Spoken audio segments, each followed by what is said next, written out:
Welcome to the Victorian Parent Council VPC Parent Podcast Series.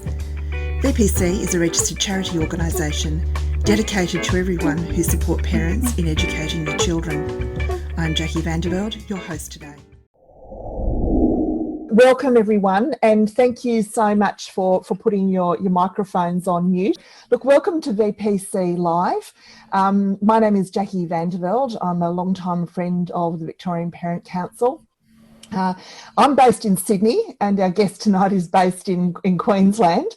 So we're covering the eastern seaboard extremely well. So Victoria is sort of extending its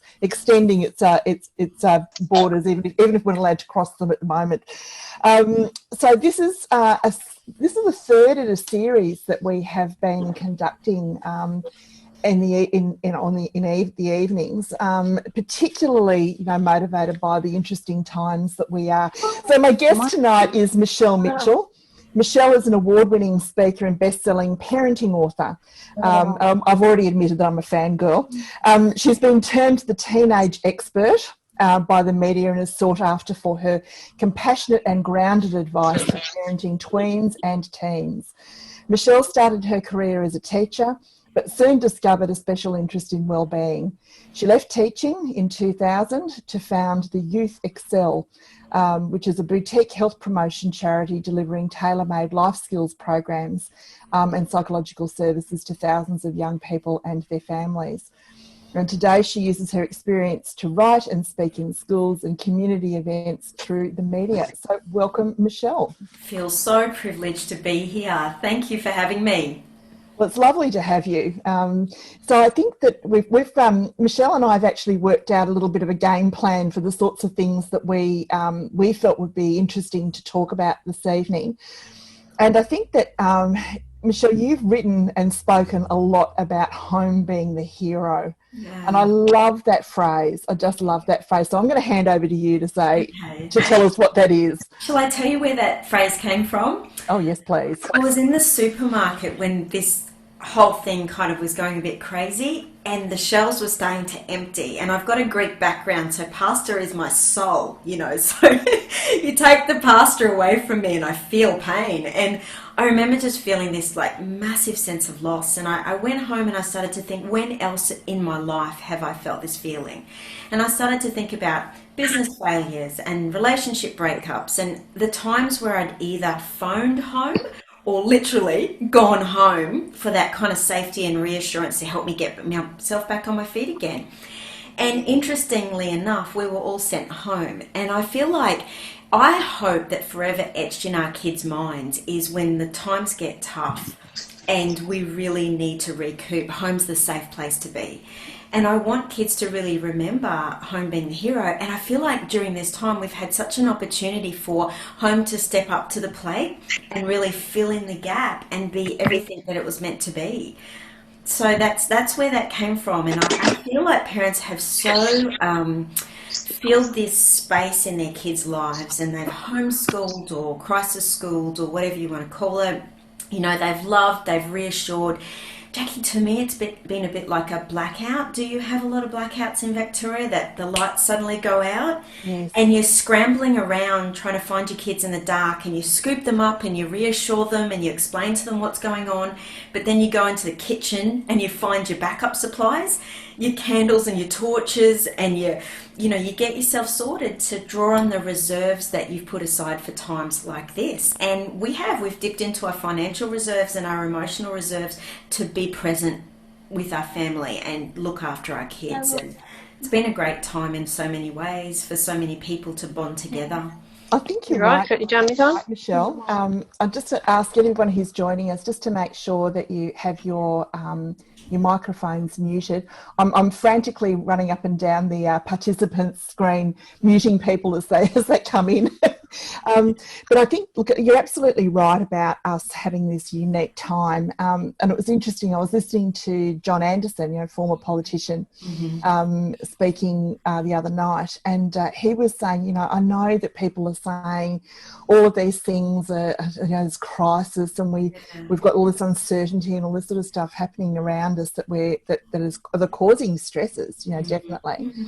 But he said, I know so many people and have spoken to so many people where they're loving this opportunity to speak. I've got this is the thing live. I've got a dog outside my door.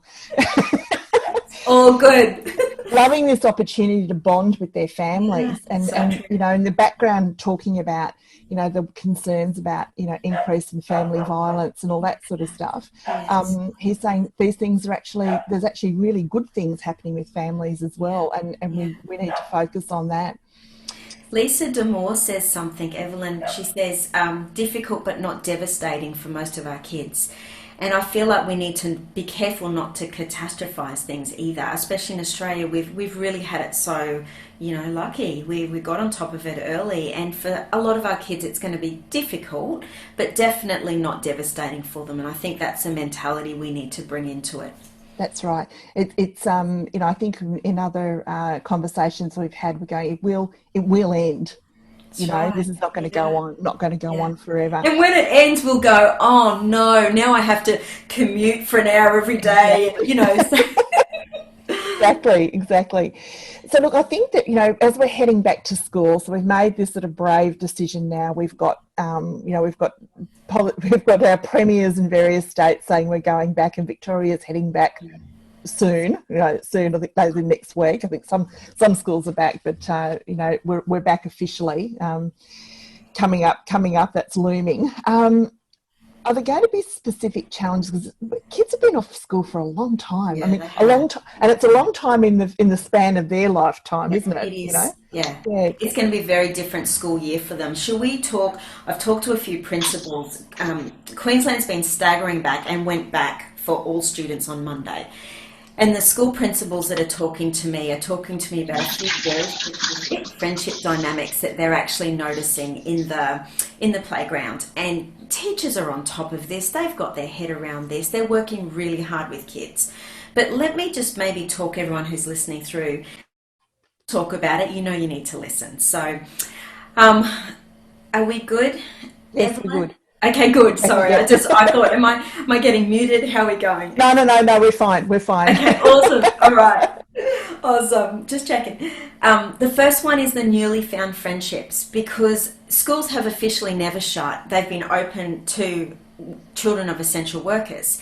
And so in smaller class groups where the routine and the foot's been taken off the pedal of the academics, kids have actually forged new relationships. And some of the kids that are quieter and maybe not been heard in a larger group environment have actually been able to really make some beautiful friendships with kids they normally wouldn't hang out with.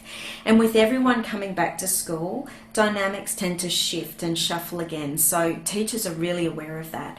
The second thing is, there's sort of emerging a bit of a power clique, especially with teenagers. Those that have spent a lot of time together, either online or in person, through this isolation period, and they're coming to school as a pack, and they're kind of know each other's history during this time, and they've been really in each other's world, and they're coming in with this prerequisite knowledge of each other, and that's exclusivity.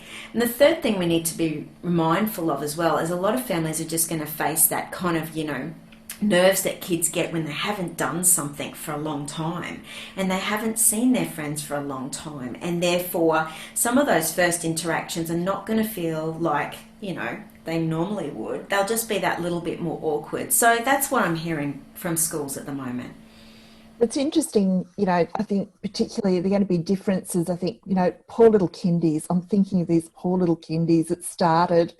They barely got a term, didn't even get a whole term of big school. And then they were home, they've been home almost as long or longer than the Christmas holidays. Yeah. So that's going to be really different for them, isn't it?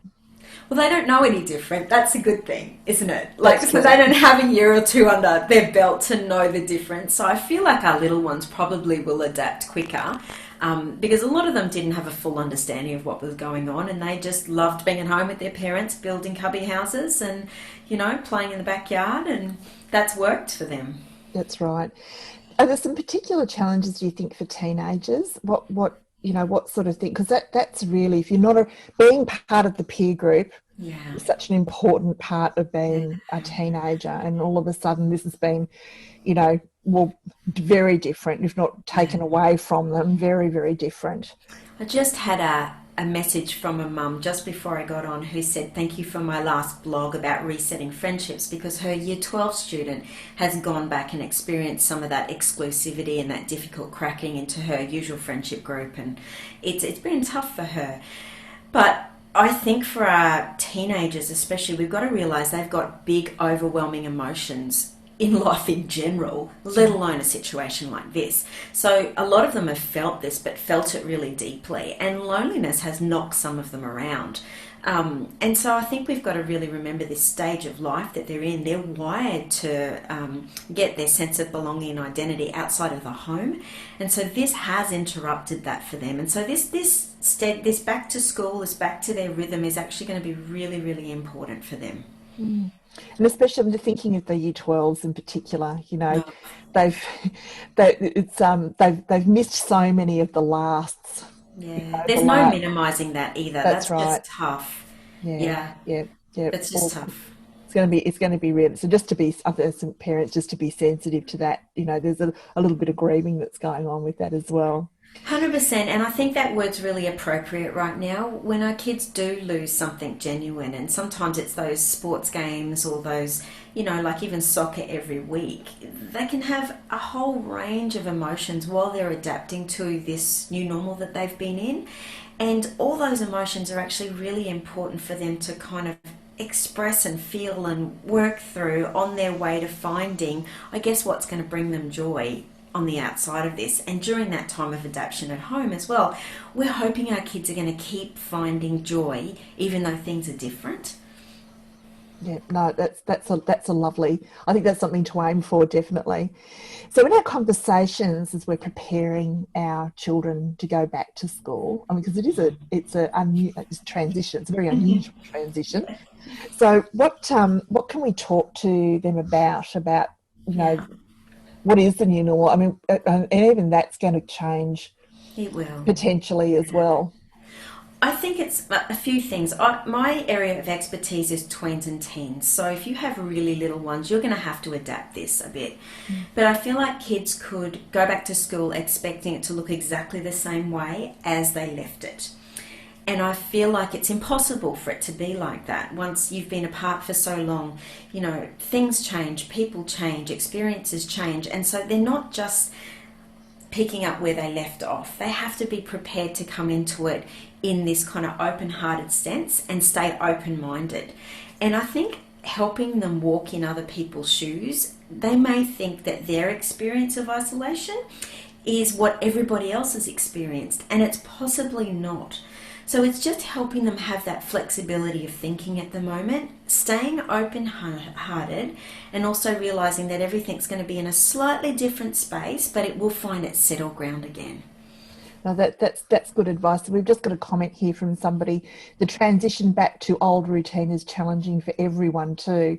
Yeah, it's exhausting. That's right. My son has spent so much time online with his group of friends while at home homeschooling. Mm-hmm. So, there's all of those behaviours are going to be challenged again. And I don't know if parents feel like this, but I feel like this time's been quite tiring because of the amount of adapting we've had to do. Mm. And I've been kind of saying to parents, look, if you feel tired or you feel drained but you don't know what you've done today, it's because the hard work is in adapting. And when our kids go back to school, they're going to have this adrenaline that comes with excitement or fear or a combination of all of it. And that adaptation is very tiring for our kids. Mm. I'm kind of hoping that as we go back, as we dribble back into, whatever the new routine is, that we don't lose some of the quiet that we've had. because it's actually been, I found it to be really, really refreshing, Yeah. you know, that side of it. Mind you, that, you know, everyone working at home in the queue at the coffee machine in the kitchen, yeah, I'm not really thrilled about that. Yeah, that's right. I But think we're going to have to work really hard at reminding ourselves what's important and what we really valued about this time, because it's just so easy, isn't it? You so quickly forget, don't you? yeah, But I think we're going to have to, I know that as I'm going back to my normal routine, having to really remind myself about the things that I want to maintain and keep in my life rather than just being flung back into whatever happens. exactly. So mindset in all of this is really critical, isn't it? So a positive mindset. Yeah. I'd love you to talk a bit on that, because I've read some of your blogs on that, so you've got a lovely twist on this. I feel like with parents, coming out of this position of trust in our kids' journey is so important. I feel like so often we try to manipulate and maneuver things behind the scenes, and trust is a really heavy reliance on and having confidence in our kids' journey. And sometimes we can't trust an outcome. Like, you can't trust that your kids will go to school the first day and their friendships will just click back into place. But when you can trust is that their journey is right for them. And when the kids go back, I just encourage everyone, you know what I want you to do? I want you to sit back. I want you to grab a coffee. I want you to breathe in some quiet and just trust and have confidence in it all being okay. Because our kids catch our calm and they can catch our anxiety too. And without that trust and that confidence, they don't have such a steady place to lean on. That's right. And we've just got a comment here, which I think is, you know, is quite telling, because I think this is clearly in the back of people's minds, and we you know, through the Victorian Parents Council, been running a series of parent polls. You know, do you feel, and essentially, do you feel confident about sending your children back? Yes, You know, yes. and it's been quite an interesting exercise. And I know that they've been publishing the results on their Facebook page and on Twitter. But one of the you know, one of the comments here is that I'm struggling with returning to school. I don't want to send my kids back, but I feel coerced by the government decisions. It's hard to have a positive mindset in this environment. Yeah, it And, is. and it concerns, you know, and I look, I agree with you. To the mum who's raising this, I think my concerns are evidence based and not irrational. And you know, and yes, you're a researcher, and we're all quite well educated people, I think, on this talk tonight. Yeah, You know, we've been yeah, looking at a range of evidence, and I think that yeah, there's some, you know, some real anxieties there that do yeah. challenge that positive mindset. I always say never replace your own, gut instincts and judgments for anybody else's. And if there are some really valid reasons that you feel like you do need to keep your children home, and there are, like my husband went through cancer last year, and like I know for some families, the concerns are, are very legitimate. And if there's some families that need to make that decision, I don't think anyone would be arguing with them at this point at all. And I think what's really interesting about positive mindset too, Michelle, is that now that we've kind of done the impossible, you Yeah, know, we've yeah, had our children at home, and we've been, you know, facilitating the learning from home, or learning at home period.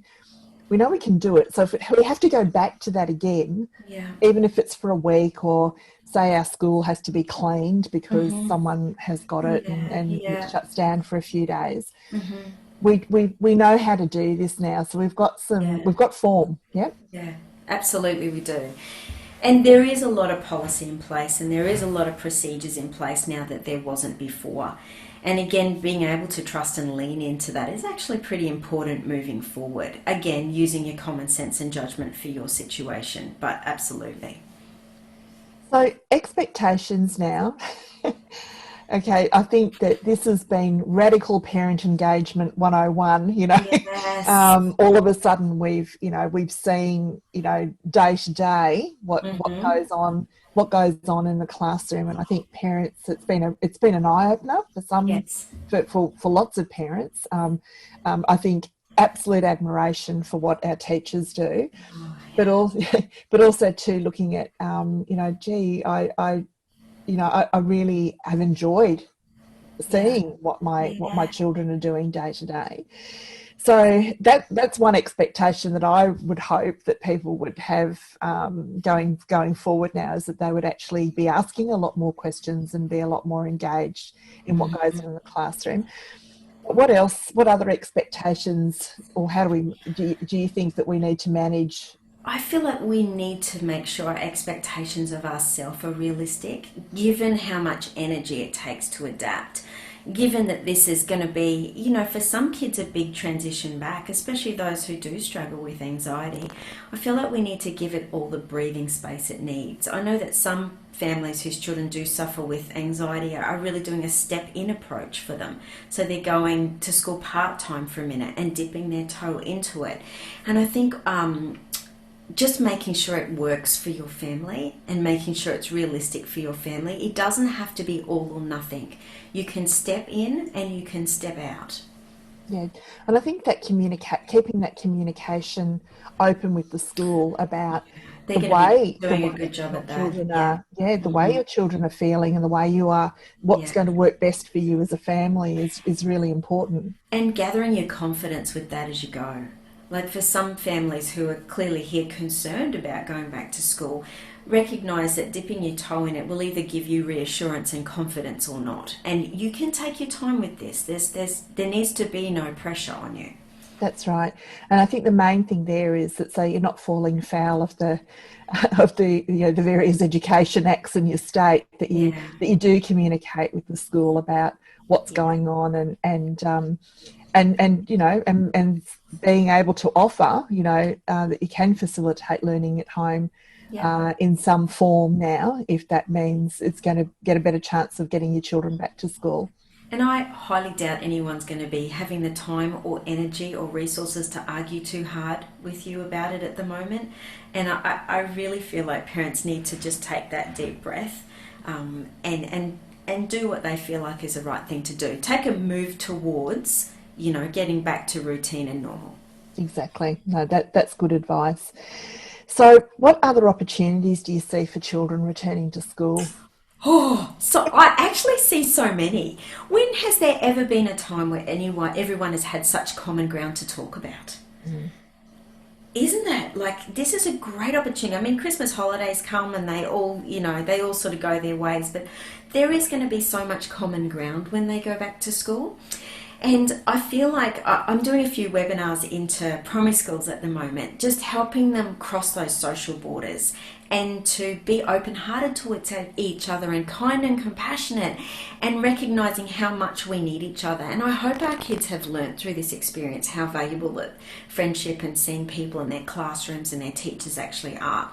They've all got this heightened sense of gratitude right now and this heightened sense of appreciation, and we want to double down on that.